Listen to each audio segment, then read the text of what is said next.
The main thing you're gonna wanna get with this kit that doesn't come with it is contact cement. You brush it on to each side, wait 10 minutes, and then you can connect them. And when they touch is when it activates. And it looks like they're wanting us to start with the upper head. Glue the upper head foam darts closed. I'm guessing they mean this. And then we glue these together.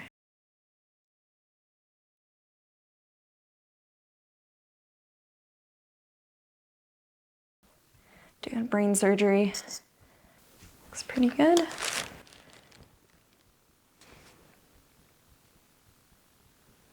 Feels very absorbed into the material. Oh, let's see.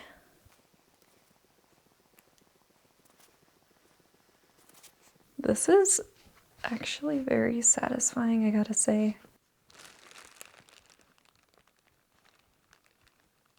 So, I'm gonna put contact cement on this edge and then wait another 10 to 15 minutes.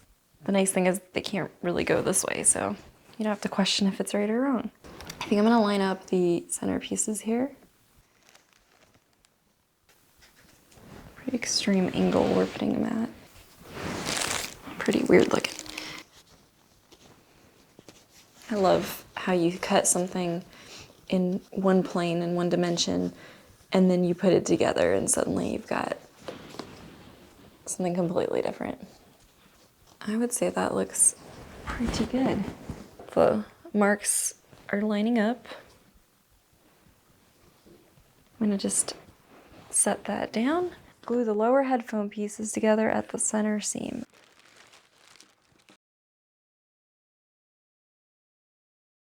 Then I'm gonna go ahead and do these ones too while we're waiting.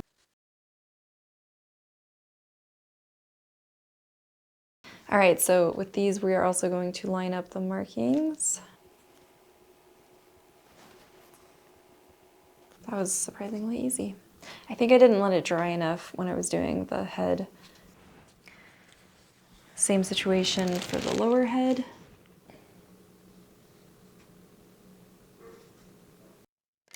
Lay both chipboard mouth plates pieces flat and duct tape them together along the flat edge, leaving about a 1/4 inch gap between. I could just use my mat to measure the 1/4 inch. That's easy. So we don't want to cover the holes.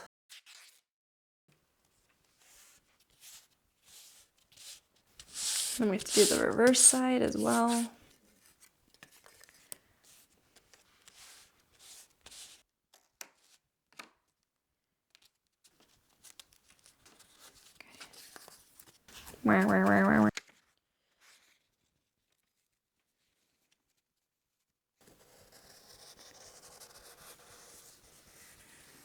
Cut the elastic to approximately 4 inches for the top and 2 inches for the bottom.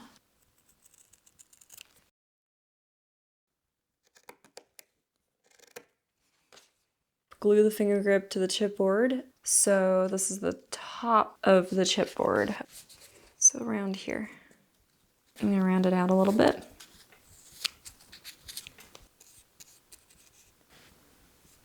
I'm gonna let this dry. I'm gonna come back, finish gluing the foam to the top of the mouth plate, and then I'm gonna sew the elastics onto the mouthpiece.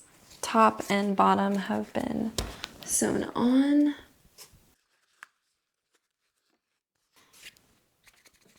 Glue the upper head foam piece to the palette along the top edge.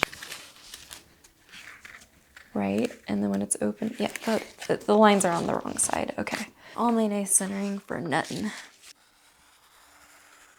So now we can glue this piece onto here.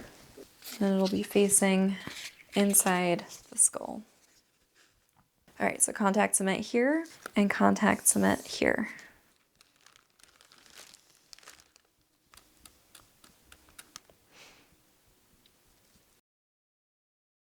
Okie doke, let's see how we did here. I don't know which way to hold this. Ugh. Okay, I'm gonna put that one down.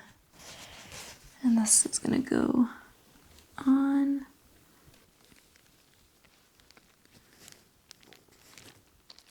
I'm kind of just taking my hand on the inside and pushing it out a little bit. Coming together. So if you want to see what it looks like on the inside, there's some edges hanging off here.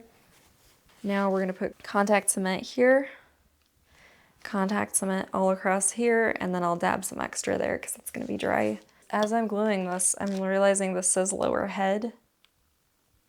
This is not what we're gluing right now. Get out of here. This is the piece I'm supposed to be gluing, and it says plate right there.